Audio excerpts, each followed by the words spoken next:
ചില സമ്മാനങ്ങൾ. ഇതെല്ലാം നമുക്ക് ഏറ്റവും പ്രിയപ്പെട്ടവർക്ക് വേണ്ടിയാവുമ്പോഴാണ് അത് കൂടുതൽ മനോഹരമാകുന്നത്. ലിയോസ് ഗോൾഡ് ആൻഡ് ഡയമണ്ട്സിന്റെ പരിശുദ്ധമായ സ്വർണം പോലെ. Leo's gold and diamonds. ഇനിയൊരു പരിസ്ഥിതി വാർത്തയാണ്. പരിസ്ഥിതി സ്നേഹം എന്തെന്നറിയാൻ പാലക്കാട് ഷൊർണൂരിലെ അംബ്രോസിന്റെ വീട്ടിലെത്തണം. ഇരിക്കാൻ മരക്കഷണം, വരുന്നവർക്ക് കുടിക്കാൻ ശംഖുപുഷ്പച്ചായയും ഇലയടയും, ഓലമേഞ്ഞ മേൽക്കൂരയും അണിയാൻ നെയ്ത വസ്ത്രങ്ങളും പരിസ്ഥിതി സ്നേഹത്തിലൂടെയുള്ള അംബ്രോസിൻ്റെ കുടുംബത്തിൻ്റെയും ആ വൈവിധ്യങ്ങളുടെ ജീവിത കഥയൊന്ന് നമുക്ക് കാണാം.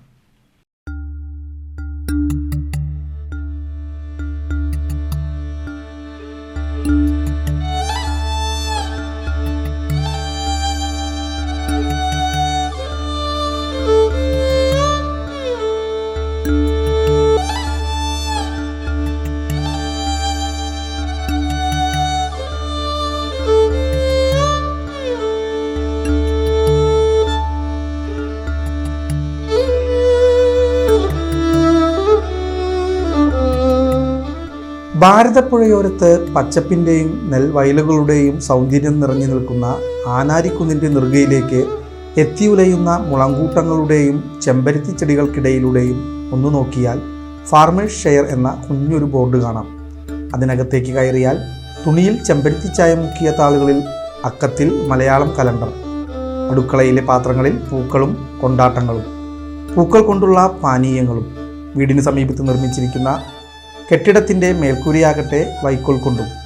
ഇത്തരത്തിൽ പരിസ്ഥിതി സംരക്ഷണം എന്തെന്ന് ജീവിതത്തിലൂടെ കാണിക്കുകയാണ് മുണ്ടായ സ്വദേശിയായ അംബ്രോസും കുടുംബവും. നഗരജീവിതത്തിൻ്റെ അസ്വസ്ഥതകളോട് യാത്ര പറഞ്ഞ് 9 വർഷങ്ങൾക്ക് മുമ്പാണ് കൊച്ചി വൈപ്പിനിൽ നിന്നും അംബ്രോസും കുടുംബവും ഷൊർണൂരിൽ എത്തുന്നത്. ഭാര്യ മിനിയും മക്കളായ അമലും അഖിലും ഉൾപ്പെടുന്ന കുടുംബത്തിന് പ്രകൃതിക്കിണങ്ങിയ ജീവിതമായിരുന്നു ഇഷ്ടം. അങ്ങനെ എത്തിപ്പെട്ടതാവട്ടെ ഭാരതപ്പുഴയുടെ തീരത്തെ മുണ്ടായ ഗ്രാമത്തിൽ. പുഴയോരത്തായുള്ള 10 ഏക്കർ സ്ഥലത്ത് പ്രകൃതിക്കിണങ്ങിയ ഒരു പാർപ്പിടമൊരുക്കി. ഭക്ഷണങ്ങളൊക്കെ തന്നെയാണ്, പക്ഷെ അതിനകത്ത് വേവിച്ചതും വേവിക്കാത്തതുമായിട്ടുള്ള വിഭവങ്ങളെ ചേർത്തുകൊണ്ടും പൂക്കൾ ഉപയോഗപ്പെടുത്തിയിട്ടുള്ള നിറങ്ങൾ ഉൽപ്പാദിപ്പിച്ചു. ഭക്ഷണത്തിൽ തന്നെ കൗതുകമുള്ള നിറങ്ങൾ ഞങ്ങൾ ചെയ്യുന്നുണ്ട്. നല്ല നീല, ശംഖുപുഷ്പം ഉപയോഗിച്ചാൽ നല്ല നീല കളർ കിട്ടും, ചെമ്പരത്തി ഉപയോഗിച്ചാൽ റെഡ് കിട്ടും. അങ്ങനെ നേച്ചറിനെ റിലേറ്റ് ചെയ്യുന്ന ഫുഡിന്റെ കളറുകൾ എങ്ങനെയാണ് നമുക്ക് രുചികരമായ വിഭവങ്ങളെ രൂപപ്പെടുത്താനായിട്ട് സഹായിക്കുന്നത് എന്നുള്ളതിന്റെ ഒരു അന്വേഷണത്തിൽ ഞാൻ വളരെയധികം മുന്നോട്ട് പോയിട്ടുണ്ട്. അതുകൊണ്ടാണ് ആളുകൾ വളരെയധികം കൗതുകത്തോടെ ഭക്ഷണത്തെ സ്വീകരിക്കുന്നതും. മനുഷ്യർ ഉപയോഗിച്ച് ഉപേക്ഷിച്ച വസ്തുക്കളും ഉണക്കപ്പുല്ലുകളും മരമില്ലുകളിൽ ബാക്കിയായ തടിക്കഷ്ണങ്ങളും ചെറു പുല്ലുകളും ഒക്കെ ചേർത്ത് വച്ചുള്ളതാണ് കെട്ടിടം. ഭക്ഷണശൈലിയും വൈവിധ്യങ്ങളേറെ. വീട്ടിലെത്തുന്ന അതിഥികളെ സ്വീകരിക്കാൻ ശംഖുപുഷ്പം കൊണ്ടുള്ള ചായയും ഇലയടയും ഉൾപ്പെടെ നാടൻ രുചിക്കൂട്ടുകൾ. സമീപ പ്രദേശത്തെ കർഷകരിൽ നിന്നും ശേഖരിക്കുന്ന നെല്ലും കാർഷിക വിഭവങ്ങളും ഉപയോഗിച്ചാണ് ഉച്ചഭക്ഷണം. മായം കലരാത്ത, മസാലക്കൂട്ടുകളില്ലാത്ത ഭക്ഷണക്രമമാണിവിടെ. മൺപാത്രങ്ങളിൽ വെള്ളം, ഉരുളിയിൽ ഇരിപ്പിടം, മരത്തടിയിൽ ഊഞ്ഞാൽ, ഓലമേഞ്ഞ ഇരിപ്പിടങ്ങൾ, അങ്ങനെ പ്രകൃതിയുമായി ഇഴകിച്ചേരുന്നവയെല്ലാം ഈ വീട്ടിലുണ്ട്. വീടിന് ചുറ്റും നിറയെ പൂക്കളും ചെടികളും.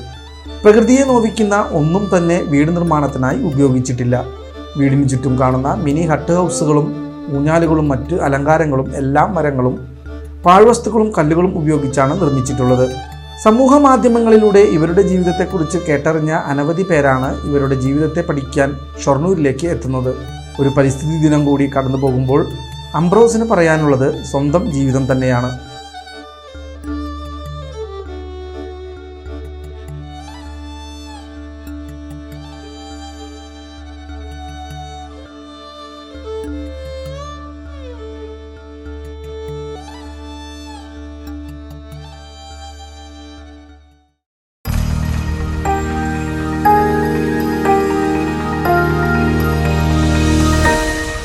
You are watching VCV News.